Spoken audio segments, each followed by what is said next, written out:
CIA Director James Woolsey said he expected the experiments to be reinforcements for TV and rock stars. The U.S. military expects the younger audience to fully fly. The Dirty 30 Podcast. Woo! It's the 69th day of the year, and it's the 16th episode of the Dirty 30 Podcast. March 9th, Sweet 16, baby. Woo! A couple But I wanted a Ferrari cake. But Satan, Acuras are really nice. Oh my God. Basil. We made it, dude. Yeah, we made it. Another 2 It's weeks, baby. Yeah, we made it to 16, which is dope, dude. These double digits are flying. This year's flying. It is. Leap year, dude. 69th day of the year. How that works out on a leap year, 2020, that it happens to be the 69th day of the year. That's kismet, my friend. I love it. How you been? I've been what great. Are you doing? I've been good, dude. I've been obviously, doing the work grind. Obviously, I have a little one on the way. I've been doing the planning the baby shower grind. That's man. That's happening this upcoming weekend. So, looking forward to that. It's coming quick. Yeah, The countdown is on.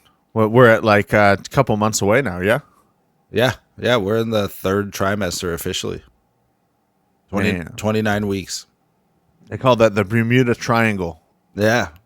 That's no man's land. Oh, sometimes it'll get you lost. Takes many men. Takes many men.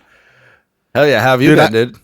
I've been good. I had this lady in the store over the weekend. I was just going for some essentials. I actually wasn't going for evacuation supplies. And I just happened to be grabbing some toilet paper. And I go into the aisle. It's kind of ghost town aisle, which is pretty creepy. It was like almost sold out of toilet paper. And there's this older lady just sitting there so confused. And she's almost like rubbing her head. And she just looks at me and she goes, "How come everyone's so scared? It's just things people should have been doing already. Just wash your damn hands." Of course. Just giving her opinions in the aisle of the store. Oh my God. And I looked at her. I was like, "Wipe your ass after you take a shit. Wash your hands after you wipe your ass." Pretty easy. And she started laughing. It was pretty good. We had a good hoot in the ghost town toilet paper aisle. Well, there you go. Was there a lot of hysteria going on up in your neck of the woods over the coronavirus? No, honestly, it's just been. You can tell a lot of people are chill more. It's been not really ghost town out in the city and shit, and just driving around. Like I really, I still see traffic. I still see all the stuff that I was hoping you wouldn't. But Yeah. I don't know. Soon enough people will die off that there won't be traffic. It's gonna be sick, dude. Yeah, Let's just hope that we're not one of them. Well, it's starting to affect lots of industries, whether it's hysteria over it or the actual seriousness of it, however you want to perceive it. But like South by Southwest got canceled this year. I know. Oh, really? Yeah, that got announced like last week. And then I think Miami Music Week or Ultra Miami. Yeah. Pretty sure that got canceled. I have a conference coming up at NAB that I go to every year in Vegas, and there's like companies starting to put travel restrictions. Like if you flew within the past, then you have to stay home for 2 weeks. So it's I've heard about that. yeah, but honestly, it's better to play it safe. Better to be safe than sorry, man. If it's really a serious thing, then why risk it? But like here in Southern California, it's madness. You can't go to Costco right now without a line out the door looking for Purell. So I went to Safeway or Vons as they. Yeah. I used to know it as Vons, and now it's Safeway. You can't buy in as much bulk, but you can just buy multiple items if you really want that many. But What I I wouldn't was, have met that lady if I went to Costco. you know, what I was thinking about, but the only reason I didn't want to is because I didn't want to give this much money to Purell.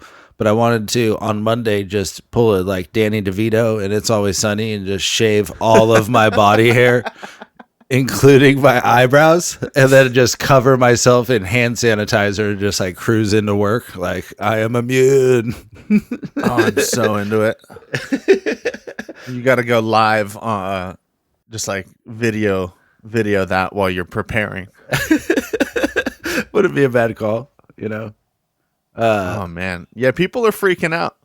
I got to be honest. I'm one of those weirdos that I just think it comes in a pretty convenient time around this election time. Yeah. The votes, it's kind of overshadows a lot of what should be talked about right now, but Yeah. I don't know. But that's just me. I know I'm crazy. I'm a crazy person. Oh, you're not wrong. Politics is politics, you know. I turned in my Bernie vote this weekend, though. I'll tell you that much. I'll say it. I don't give a fuck. Fuck no, dude. I don't mind saying it at all. Bernie. I know you guys had Super Tuesday, but now I'm up in Washington, so we're a week. Hey, bro. We're a week after you guys. I'm proud of my fellow Californians for doing the right thing in the Democratic primary. Joe Biden definitely ain't the one. He ain't the one, dude. Yeah. Yeah. Sorry, Joe. Creepy Uncle Joe. Sorry, Uncle Yeah. Joe. There's already one creepy uncle here, and it's me. Yeah. You're not allowed. It's your weird uncle's favorite podcast. So this, but fuck Joe. Hell yeah. Well, I'm proud of California, and because of that, I'm gonna come hang out. I'm gonna come hang out for my birthday. That's kind of it. I'm not gonna go out of my way to try to meet up with people if people want to come chill where we're at. Yeah, but this is the fun part about me saying this right now. Is I'm not going to put it on any of the social medias. Only people that listen to this podcast are going to know. So there's like 6 of you guys. Hell yeah, dude, I'm pumped. But we're going to go see breaking news. You heard it here first, folks. Right, we're going to go see the Angels play the Astros, and we're going to boo the Astros, and we're going to bang trash cans at weird times, and Garbage ball club. Garbage ball club. Oh my god, we're going to go fucking heckle the shit out of them on Mike Trout bobblehead night. It's going to be insane. If you're a female and you're listening to this and you're trying to involve yourself, I'm sorry. It's a dude's night. Oh yes, it's dude's night. But if you're a dude and you're hearing this, it's on. Yeah, if it's hanging, we hanging. You know what they serve over at Angel Stadium? What? You know? I mean, I know. I know. Do you not know? I know a bunch of stuff of what they serve. I've had it all. They serve enchilada. Oh, do you hear it? Do you hear it? It's coming. Do you hear it? It's coming. It's the Michelada Minute. Yeah, baby. Coming in quick. Sliders and all the other shit. No, but that's the Michelada Minute. Ooh. It is my favorite part of every episode, and I'm going to be honest with you guys. I'm just freshening up an existing Michelada I already had going because it's how we do.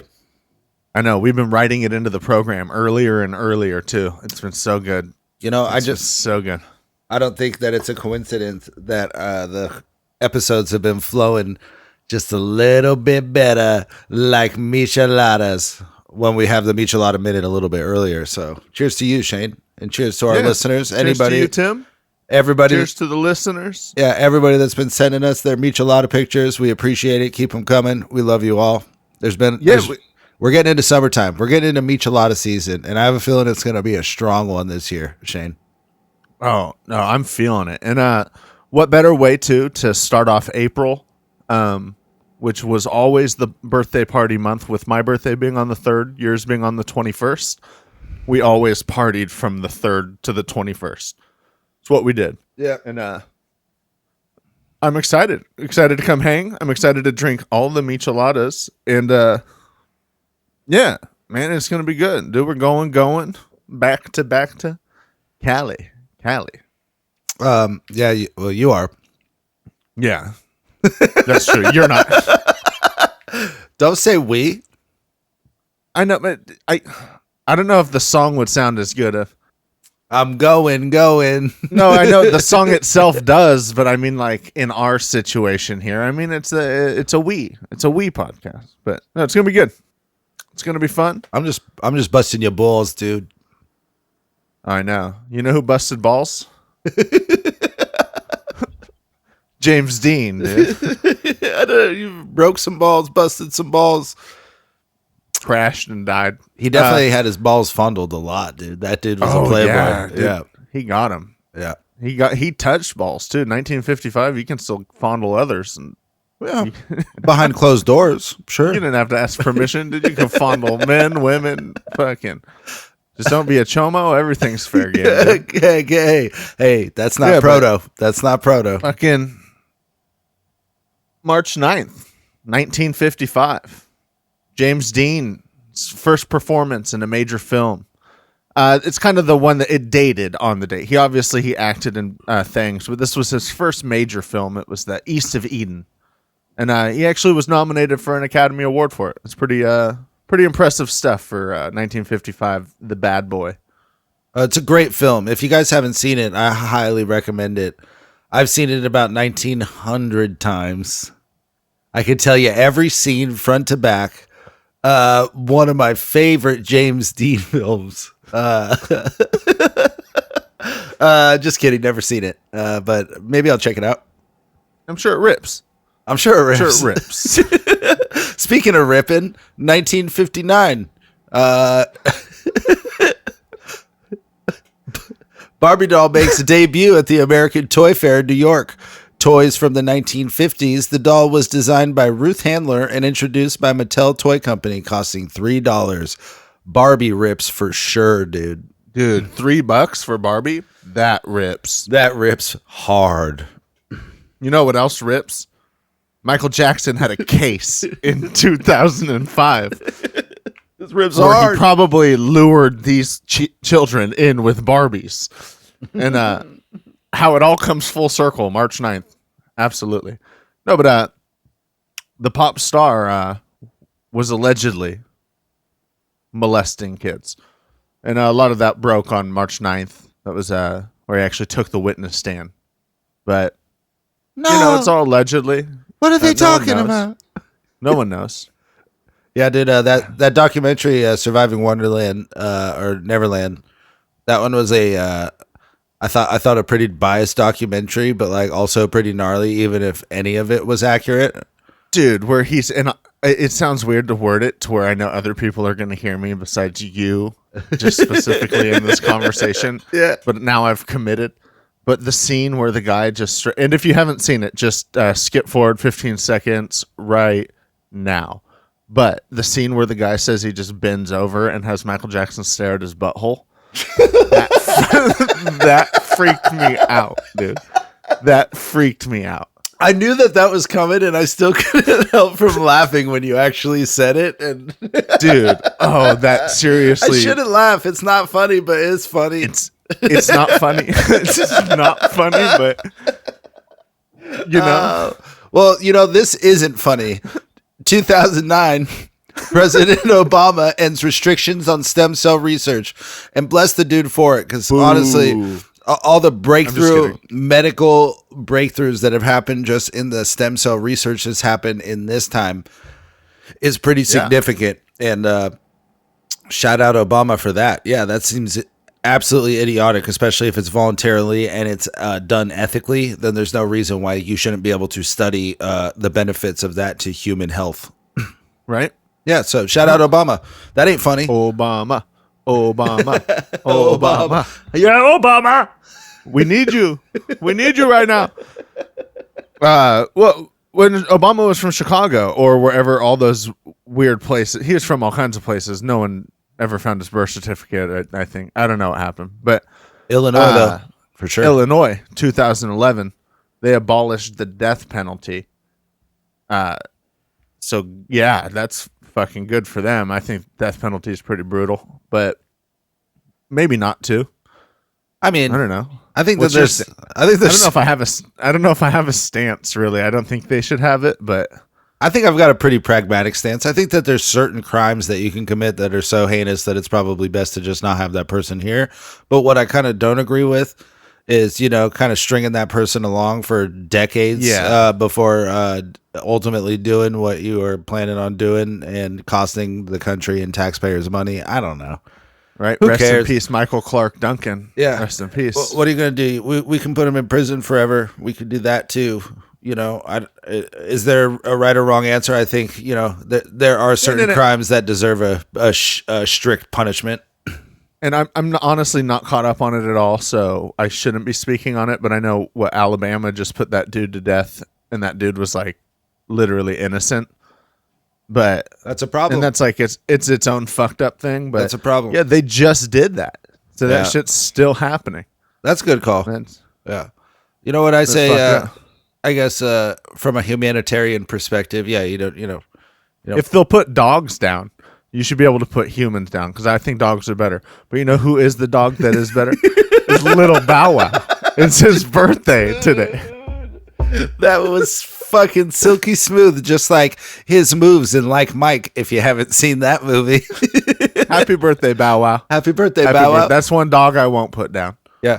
And notice that we had the respect and the wherewithal to not put the Lil in front. He's not Lil Bow Wow anymore. He's Big Bow Wow now. He's BBW now. He's Big Bow Wow. BBW or BBYG. And by that I mean happy birthday, YG. Hey, YG.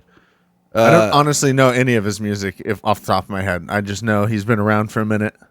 I've seen those two letters before in some sort of headline. So I know. I'm trying to think of a song, and in my head, it's just like maybe he was part of the Cash Money Millionaires or something. That's how I am. That's what I imagine him. I'd like to think it was Boys to Men, if I'm being honest. YG? Boys to Men? Yeah, Was he? Maybe. Was he silky smooth type shit? I just imagine him having like all gold fronts and like doing that type of shit. Yeah. Yeah, maybe. But music legend. But there's some good music shit happen on March 9th. Yeah, shit. 1961, the Supremes released their first single, I Want a Guy. And say that again. I want a guy, and I feel you. I do too. Same. Absolutely. Same. 1974, Bad Company performed their first concert in England. So great that's band. Pretty sick. I still want a guy. I still want a guy. 1975, Elvis Presley began his final recording session at RCA's Hollywood Studios before he ultimately died on a toilet. Ham sandwich? Or what was it? Yeah, it was ham and cheese. That was his thing. No, this peanut butter and bananas. Oh, yeah. But he'd put like, what is it? Fentanyl in it. I don't even think that was invented. No, it wasn't. But you know what was gunpowder. And gunpowder was around this dude a lot because he'd do some sick bass drum shit. But different concert. Keith Moon collapsed on stage before a Who concert in Boston. Doesn't sound different than probably once a month occurring thing for them. You know what, Cheyne? I think he was fucked up a lot. That sounds like a huge bummer to Boston. And you know what else is going to be a huge bummer to Boston? My next statement. And that's after reading that in 1987 that U2 released the album The Joshua Tree. This is my birth year. Yeah. Great. Damn it. I'm glad the correlation's there. But I was going to say is I'm sure that Boston has a lot of U2 fans. And I'm just going to come out on the record on this podcast and say, fuck U2. Yeah. Fuck U2. I almost threw my phone in the ocean when their album showed up on it. Oh, that was the most bullshit promo ever with Apple. That was the worst. Like, hey, here's just a YouTube album that nobody asked for that just lands on your device. Here you go. Yeah. Oh, man.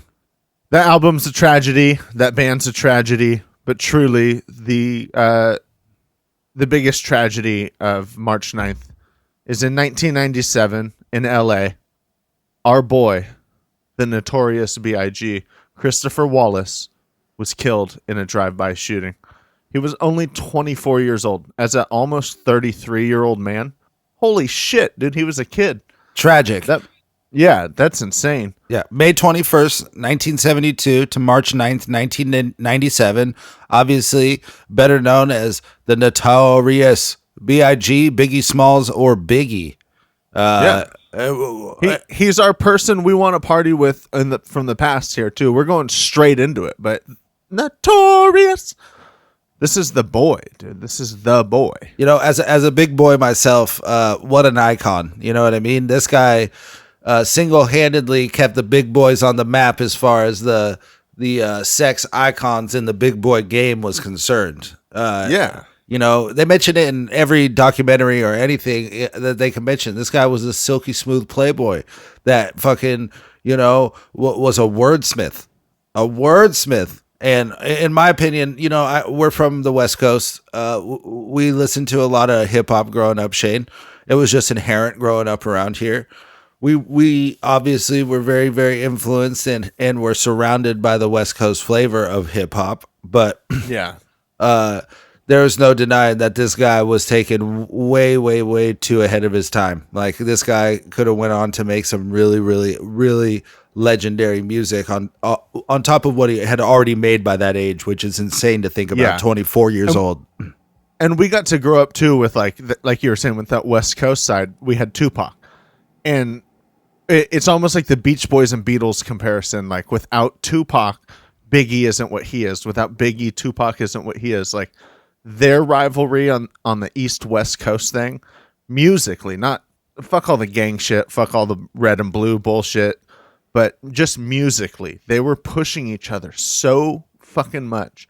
And Biggie was sitting, dude, you go back and you listen to that shit, the amount of shit that he's resampled, that just like, dude, classics. Dude, you go listen to that. It was classic. And if you watch that documentary that they did, they touched really good on too, how it was a lot of his idea where he wanted to be bringing that gangster rap feel over some classic jazz and more along those lines of organic samples. Yeah.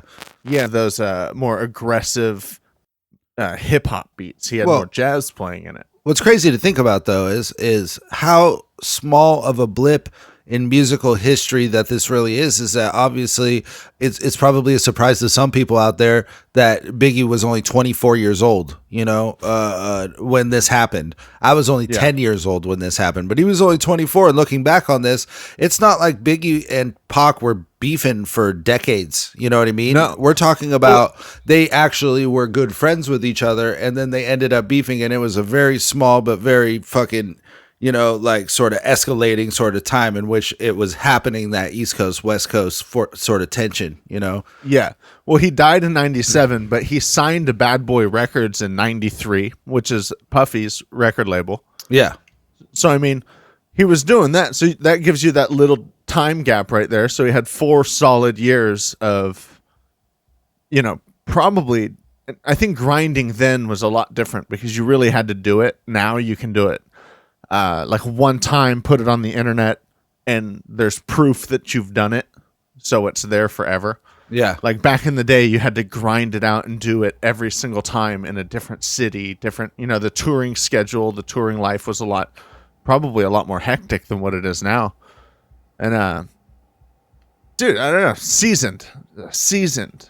Like you said, keeping those big boys sexy. Oh, hey, dude. And look, when we talk about partying with people of the past, like, straight up, I would love to produce a fucking song for the Notorious one, dude. If I was ever able to fucking be lucky enough to have that opportunity, of course I would want to do that. Fucking smoke blunts the whole night. I'll drink whatever fucking liquor's going around in the studio and just sit around and fucking make a song and collaborate on a song together. That would be just to paint a picture of what partying with this person in the past would look like, you know? Right. And he, you know, just like a lot of our people that we want to party with, and something that we've done on occasion for mostly medicinal purposes, but, you know, he smoked a lot of weed. Dude, he smoked a lot of weed. There'd be a lot of blunts going around with a session with him, a nice music session, sitting around on probably extra large, comfy couches and passing some blunts around. And He was notorious for pun intended as well. He was notorious for liking those heavy indicas, and as much as it once started as a sativa, but now has worked its way over time to an indica, and one of the heaviest dominant indicas on it is the OG18. But that was like, one of his strains and one of his favorite strains on it. And that takes us to the strain of the episode. The strain of the episode. It's a Notorious OG. It's a cross between OG18, which is the Christopher Wallace OG cut, with it's got a mystery Kush male, but over time they believed that it was the Candy Kush. Candy Kush is a favorite of DNA Genetics' Reserva Privata line that combines two California classics, OG Kush, thought to be the Christopher Wallace cut, number 18, and Trainwreck, to make a tasty indica-dominant hybrid, although sativa phenotypes display more of the Trainwreck structure have been noted. Like the name suggests, the flavor is sweet like candy with a strong lemon Kush scent, popular with medicinal growers. Candy Kush provides a potent body high with pronounced pain relief. Yeah, and I mean, the effects that you're going to get from this, you're going to get that happy, relaxed, euphoric, uplifting, and hungry.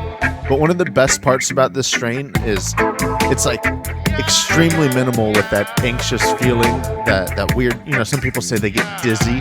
It takes all that feeling away. There's no headaches, nothing like that. But you do get a lot of dry mouth from this one. This one's going to give you cotton mouth. But drink with, I'm sure a lot of 40s, something like that. That's going to help that cotton mouth right out. But that's a Notorious OG. That's your strain of the episode. And we're back. Another rendition of Strain of the Episode, one of our favorite segments, Shane. I love it. This was a good one.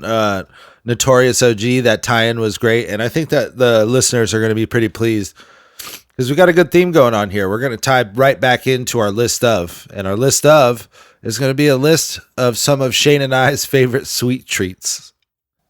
Notorious being a big guy, I'm sure he loved those sweets, and with that Notorious OG, it's just giving me the munchies. And with that, I just love all the sweets. I want all the sweets. I want the gold. I want all the ham. But I got to break the ice with it. I'm going cannolis right away. Oh, dog. We talked about these recently, and there's a place called Paul's Deli, which we've talked about on the podcast before, but it's on Golden West and Westminster in Orange County. You can find it. Y'all got smartphones. Figure it out. Paul's Deli.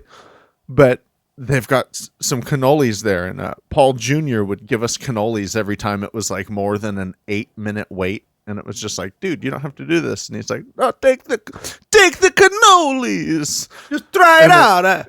And he'd spit powdered sugar on us and shit. It was so good. And well, I got to say, as a WAP myself, Paul's Deli definitely got my seal. It definitely got my seal of approval. And just to point you in the direction of a even better and kind of a gourmet cannoli, it's a place called Eataly, Eataly, a play on words, obviously there, but it's kind of like like Italy, but it's like an Italian market kind of superstore, and they have them in a bunch of major cities. But they have one at the Westfield in Century City here in LA, and they have a cannoli bar, and you can get holy cannoli. They make their shells daily, fresh, all their cannoli shells, and then their filling you can get traditional like goat ricotta filling with chocolate chips or pistachios or like whatever kind of like shit that you want. But cannolis are hot fire. They have to be mentioned.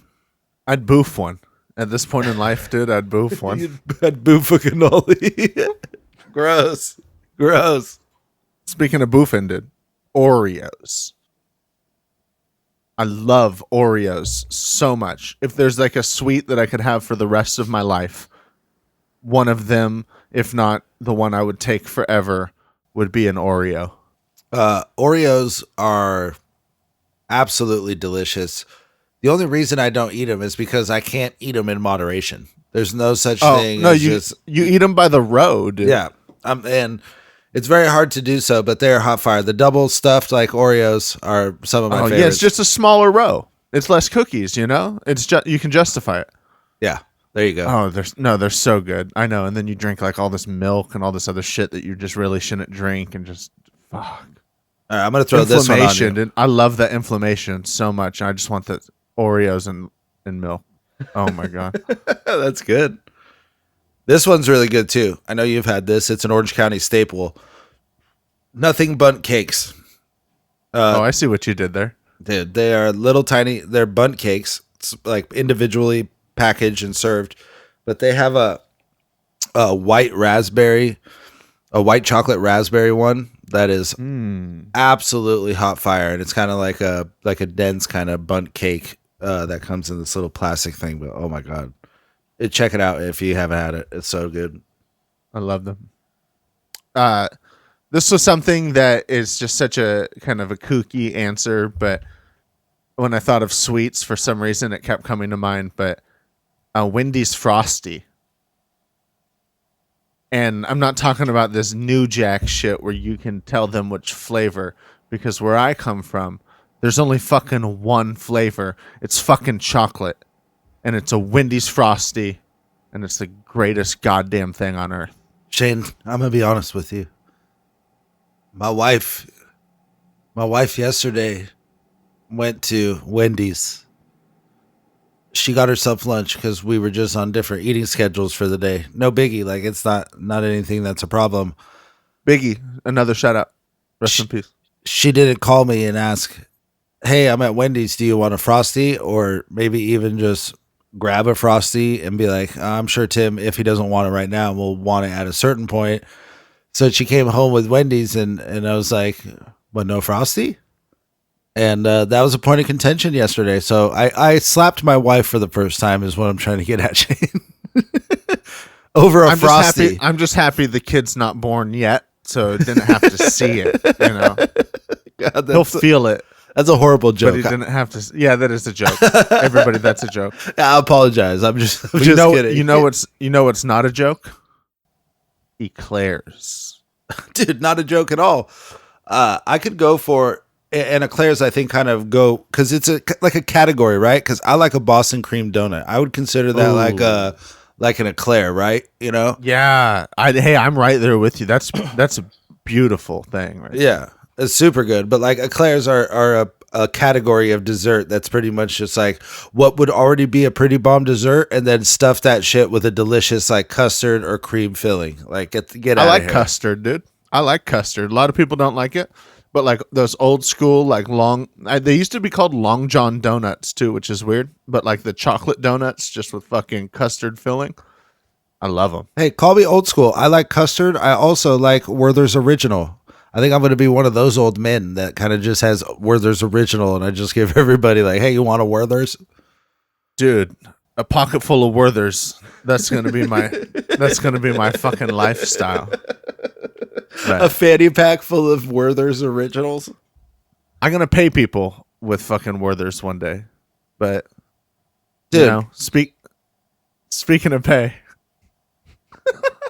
That's a great segue again, Shane. This has been full of. I honestly, I came in real sharp on it, though. I should have smoothed it out a little bit. But. Yeah, but this whole episode has just been a great transition to the next subject, which has been fantastic, and that leads us to another one of our favorite segments, the Jeff Goldblum. Another one of my favorite treats, sweet treats. Honestly, anytime I see Jeff Goldblum on screen, it's a sweet treat. We all know this. That should have been our segue for sure. I should have said, speaking of sweet treats.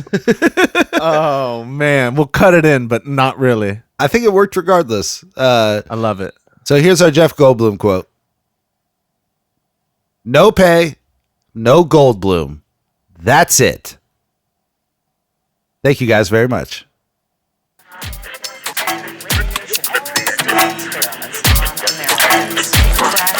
A younger audience. CIA Director James Woolsey said he expected the experiments to be reinforcements for TV and Fox stars. The U.S. military expects the younger audience